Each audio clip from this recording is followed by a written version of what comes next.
Hello friends, आज मैं आपके साथ शेयर करने वाला हूँ अपना एक प्रोजेक्ट एयर कंप्रेसर के बारे में। वैसे तो कई तरह के एयर कंप्रेसर्स मार्केट में अवेलेबल हैं, जैसे कि गुडियर या मिशेलिन या कोइडो। ये छोटे और पोर्टेबल एयर कंप्रेसर की कैटेगरी में आते हैं। इनकी हाउसिंग और मटेरियल मोस्टली प्लास्टिक का बना होता है, पर इनके प्राइस इनकी बिल्ड क्वालिटी के सामने बहुत ज़्यादा दिखता है। वो इसलिए क्योंकि इनके अंदर जितने भी मूविंग पार्ट्स होते हैं प्लास्टिक्स के होते हैं, और इनके अंदर जो मोटर लगी होती है वो 12 वोल्ट की काफ़ी छोटी मोटर होती है। इस तरह की मोटर्स हेयर ड्रायर्स में और बैटरी वाली छोटी ड्रिल मशीन्स में लगी होती हैं। इन मोटर्स में एक तो पावर कम होती है और इनकी लाइफ बहुत ही ज़्यादा कम होती है। इस तरह के टायर इन्फ्लेटर्स की लाइफ प्लास्टिक पिस्टन के घिसने की वजह से काफ़ी कम हो जाती है, और ये कुछ टाइम बाद 25 से 30 psi का एयर प्रेशर मेंटेन नहीं कर पाते। इस तरह के टायर इन्फ्लेटर्स ऑनलाइन देखने पर साइज़ में काफ़ी बड़े लगते हैं, पर एक्चुअल में इनका साइज़ हमारे हाथों के बराबर होता है। पर इनका प्राइस 2 से 3 हज़ार तक हो सकता है। अगर आप ब्रांडेड टायर इन्फ्लेटर खरीदने जाएंगे तो आपको 2 से 3 हज़ार तक का पड़ जाएगा, और आप सस्ती क्वालिटी का लेना जाएंगे जैसे कोइडो हो गया या फिर और भी अलग अलग चाइनीज़ मॉडल्स आते हैं, तो वो आपको 800 से 1200 से 1500 तक पड़ जाएगा। लोग इनको ऑनलाइन देखते ही खरीद लेते हैं, पर इनमें सबसे बड़ी कमी ये होती है, इन प्लास्टिक एयर कंप्रेसर से गाड़ी के बिल्कुल फ्लैट टायर की हवा बनने से ये बहुत जल्दी गर्म हो जाते हैं, और मोस्टली केसेस में इनकी छोटी मोटर जल जाती है। अगर आप अपनी गाड़ी या बाइक के लिए एक लॉन्ग लाइफ टायर इन्फ्लेटर खरीदना चाहते हैं तो आपको ऑल मेटल बॉडी कंप्रेसर ही खरीदना चाहिए। मैंने रिसेंटली एक एयर कंप्रेसर खरीदा है। आइए उसकी अनबॉक्सिंग करते हैं और उसकी परफॉर्मेंस टेस्ट करके देखते हैं। मैंने अमेज़ोन से वाई एयर का कंप्रेसर खरीदा है। इसका मॉडल नंबर है 70P। बहुत ही अच्छी क्वालिटी का कंप्रेसर है। ये इंडिया में अवेलेबल नहीं है, इसलिए मैंने इसको अमेज़ोन से इंपोर्ट कराया है। इसकी पैकिंग काफ़ी अच्छी है। For compact and mid size car tyres. ये 30 मिनट तक आप इसको 30 psi पे रन कर सकते हैं। इस मॉडल का नाम है 70P। आइए इसे खोल के देखते हैं। आप चाहें तो इसकी वेबसाइट पे भी जा सकते हैं, www.wyearcorp.com।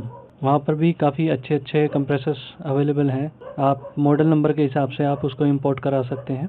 इसका प्राइस भी काफ़ी सही है। ये कंप्रेसर मुझे 36 का पड़ गया, और सेम इसी प्राइस में मुझे गुडियर का कंप्रेसर अमेज़ोन पे मिल रहा है, जो कि ऑल प्लास्टिक बॉडी में है और काफ़ी छोटा है। परफॉर्मेंस भी उसकी काफ़ी बेकार है।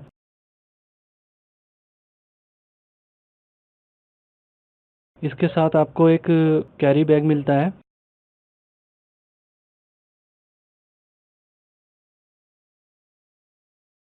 इसके अंदर आपको एक कंप्रेसर, कुछ अटैचमेंट्स मिलते हैं। ये फुटबॉल वगैरह में हवा भरने के लिए अटैचमेंट है। ये आपके इन्फ्लेटेबल मैट्रेस में हवा भरने के लिए है। आप इस कंप्रेसर का यूज़ काफ़ी चीज़ों में कर सकते हैं। इस कंप्रेसर के साथ एक यूज़र मैनुअल आती है। ये एक 12 वोल्ट डीसी कंप्रेसर है। ये 15 एम्प्स मैक्सिमम एम्परेज ले सकता है। इसका मैक्सिमम वर्किंग प्रेशर है 100 psi। इस कंप्रेसर की सबसे बड़ी खास बात यह है कि मेंटेनेंस फ्री कंप्रेसर है, यानी इसमें आपको ऑयलिंग वगैरह करने की ज़रूरत नहीं पड़ती। इस कंप्रेसर के साथ आपको 8 से 10 मीटर वायर मिलती है। 8 से 10 मीटर वायर में आप अपनी कार के पिछले टायर तक बड़े आराम से पहुंच सकते हैं। इसके साथ काफ़ी अच्छा heavy duty cigarette lighter plug मिलता है।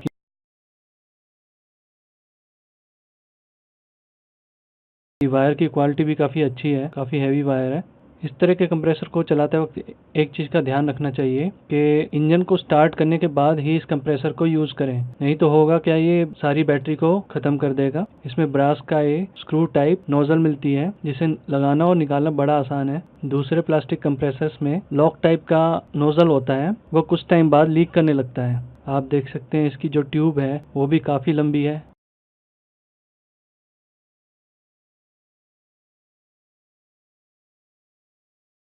और इसके ऊपर एक गेज है।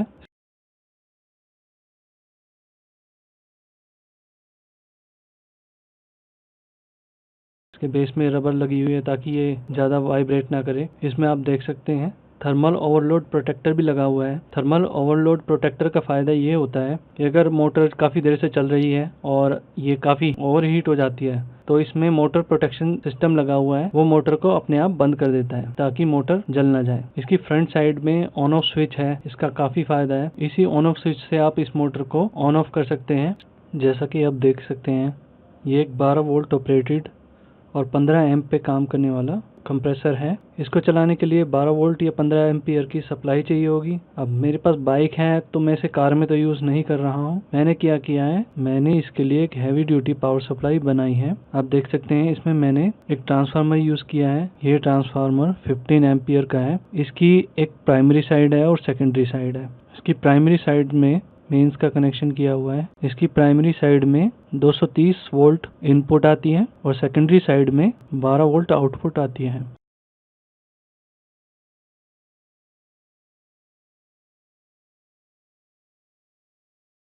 मैंने मेंस की न्यूट्रल और फेस को इस ट्रांसफार्मर के इनपुट से कनेक्ट किया है और इसकी अर्थ की जो वायर है उसे मैंने इसकी बॉडी से कनेक्ट किया हुआ है। अभी टेम्परेली मैंने इसे डेमो पर्पस के लिए एक मेटल के बर्तन में इसे लगाया हुआ है। इसकी जो 12 वोल्ट की एसी सप्लाई आती है उसको रेक्टिफाई करने के लिए मैंने 3 ब्रिज रेक्टिफायर्स यूज़ किए हैं। इन्हें ब्रिज रेक्टिफायर्स कहते हैं। इनकी मेटल हाउसिंग होती है ताकि इसमें जो हीट जनरेट हो वो पास हो जाए कि इनसे जो आउटपुट निकलता है उसको मैंने इस सॉकेट में दिया हुआ है। जो ट्रांसफार्मर से जो एसी 12 वोल्ट निकलती है उसको मैंने ब्रिज रेक्टिफायर्स के एसी इनपुट में कनेक्ट किया हुआ है और मैंने पॉजिटिव और नेगेटिव वायर्स को डायरेक्ट सॉकेट में कनेक्ट किया हुआ है। ये KBPC 5010 है। ये 12 वोल्ट और 50 एम्पियर तक लोड ले सकता है। सेम इसी कॉन्फ़िगरेशन में मैंने 2 और ब्रिज रेक्टिफायर्स को ऐड किया हुआ है और इनको मैंने पैरेलल में ऐड किया है ताकि ज़्यादा से ज़्यादा लोड होने पे भी ये हीट ना हो। मैंने लेफ्ट साइड में नेगेटिव टर्मिनल दिया हुआ है और राइट साइड में पॉजिटिव टर्मिनल दिया हुआ है। इसके लिए मैंने सॉकेट यूज़ किया। इसमें मैंने सॉकेट यूज़ किया है क्योंकि मेरी लोकल मार्केट में अभी 15 एम्प का सिगरेट लाइटर सॉकेट अवेलेबल नहीं है। जैसा कि ये 15 एम्पियर पे काम करता है, मुझे इसके लिए 15 एम्पियर का ही सॉकेट ढूंढना पड़ेगा, इसलिए मैंने अभी सॉकेट और प्लग का यूज़ किया हुआ है। मैंने कंप्रेसर के सिगरेट लाइटर वाले प्लग में 2 वायर्स को सोल्डर किया हुआ है और इसी को मैंने ही प्लग में लगाया हुआ है। आइए देखते हैं फुल वेव ब्रिज रेक्टिफायर कैसे काम करता है। ट्रांसफार्मर से आने वाली पॉजिटिव वोल्टेज डायोड में से एक तरफ तो पास हो जाती है पर वापस डायोड में नहीं जा पाती। डायोड एक वन साइड वाल्व की तरह होता है जो करंट के फ्लो को एक तरफ जाने देता है पर वापस नहीं आने देता। इससे होता क्या है कि जो पॉजिटिव वोल्टेज है वो डायोड को क्रॉस करके आगे चली जाती है पर वापस नहीं आ पाती। तो जो लोड में से होते हुए करंट का फ्लो वापस जो जाता है जिसे हम नेगेटिव वोल्टेज कहते हैं, अगर पॉजिटिव फ्लो होगा तो हम पॉजिटिव वोल्टेज कहेंगे और जो नेगेटिव फ्लो होगा उसे नेगेटिव वोल्टेज कहते हैं। तो नेगेटिव वोल्टेज जो होगी वो वापस सोर्स की तरफ जाएगी और जो पॉजिटिव वोल्टेज होगी वो सोर्स से लोड की तरफ जाएगी। तो ये जो लोड से जो करंट पास हो रहा है ये नीचे वाले डायोड में से होते हुए वापस सोर्स की तरफ चला जाता है और जो पॉजिटिव वोल्टेज है वो डायोड से होते हुए लोड में चली जाती है। इसी को सर्किट कहते हैं। ये दोनों डायोड्स जो हैं ये पॉजिटिव वोल्टेज के फ्लो को बनाने का काम करते हैं। ये दोनों तरफ की वायर से पॉजिटिव वोल्टेज को पास कराते हैं और ये जो पीछे के 2 डायोड्स हैं ये नेगेटिव वोल्टेज को लोड से सोर्स की तरफ भेजने का काम करते हैं। ये ऊपर वाला डायोड भी वही काम करता है और ये नीचे वाला डायोड भी नेगेटिव वोल्टेज को ट्रांसफार्मर की तरफ वापस भेज देता है। तो इसी से दोनों वेव्स पे यानी करंट के दोनों साइकिल पे पॉजिटिव वोल्टेज लोड की तरफ ही जाती है। ये फुल वेव ब्रिज रेक्टिफायर है, इसलिए ये नेगेटिव वेव को भी और पॉजिटिव वेव को दोनों को फिल्टर करके लोड की तरफ भेज देती है। आप देख सकते हैं इसमें इनपुट एक फुल वेव की तरह आ रहा है पर जो आउटपुट है वो सिर्फ पॉजिटिव वोल्टेज के रूप में आ रहा है। इसी बेस पे मैंने 3 ब्रिज रेक्टिफायर्स को पैरेलल में लगाया हुआ है। एसी इनपुट 230 वोल्ट्स जो कि ट्रांसफार्मर में आ रही है और ये ट्रांसफार्मर है। इसे स्टेप डाउन ट्रांसफार्मर कहते हैं, यानी ये वोल्टेज को कम करने का काम करता है। तो सेम उसी प्रिंसिपल पे ये मैंने पैरेलल में 3 ब्रिज रेक्टिफायर्स कनेक्ट किए हुए हैं। आइए अब इस कंप्रेसर की परफॉर्मेंस देखते हैं। ये मैंने इसको कनेक्ट किया हुआ है।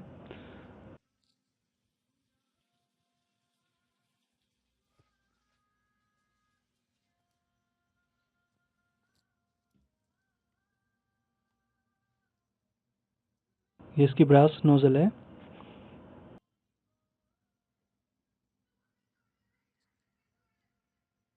सबसे पहले मैं इस टायर की परफॉर्मेंस टेस्ट करने के लिए इसकी सारी हवा निकाल लेता हूँ।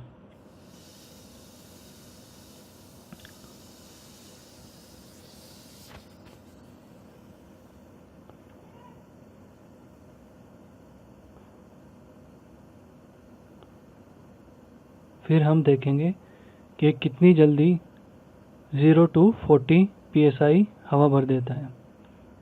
मैंने इसे कनेक्ट कर दिया है। इसकी सारी हवा निकल चुकी है। अब इसमें हवा भरने के लिए मैं इसके नोज़ल को टाइट कर दूंगा। आप भी देख सकते हैं इसकी सारी हवा निकल चुकी है। अब मैं इसके नोज़ल को टाइट कर दूंगा।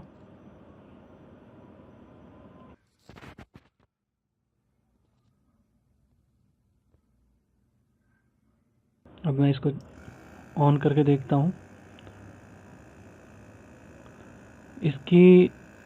इसका एयर फ्लो काफ़ी अच्छा है। इसने 0 to 40 psi तक हवा भरने में 1 मिनट लगाया है।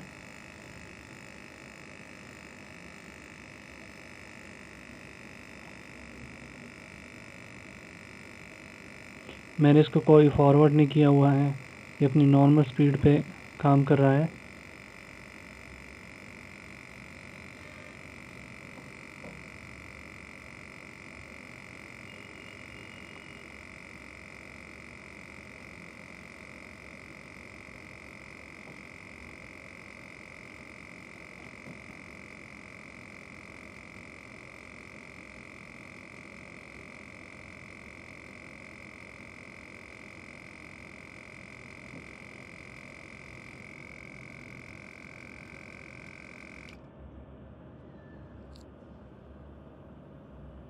मैंने इसे 40 psi तक इसलिए भरा है क्योंकि नोज़ल को हटाते वक्त भी 5 psi का फ़र्क पड़ जाता है। तो ये काफ़ी अच्छा कंप्रेसर है।